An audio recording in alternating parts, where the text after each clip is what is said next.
We go to Mike Fern at the wall with the latest in Japan. Mike.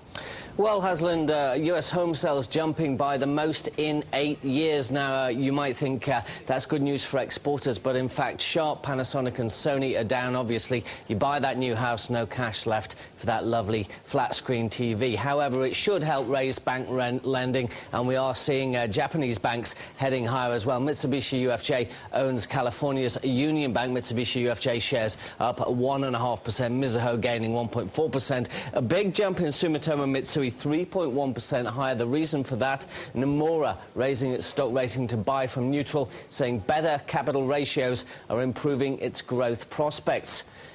Hitachi Construction Machinery cutting its full-year forecast by 40% after a first-quarter loss. Growing demand in emerging markets has not yet offset falling sales elsewhere. We see the strongest demand out of China, and then Southeast Asia, India, and the Middle East. We have yet to see signs of a rebound in markets like Japan, Europe, and Russia. And Hitachi Construction shares up at the moment by 0.25%. Bigger rival Komatsu down by 0.9%, even though we saw that rise in US home sales.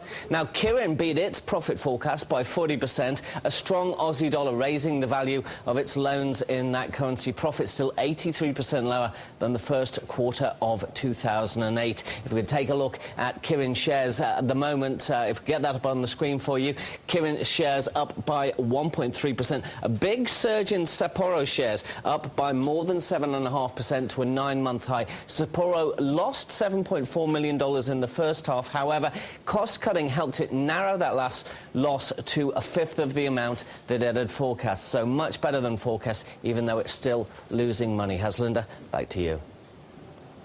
Yeah, but Sapporo, 5 out of 7 analysts we check on the Bloomberg say buy or hold that stock.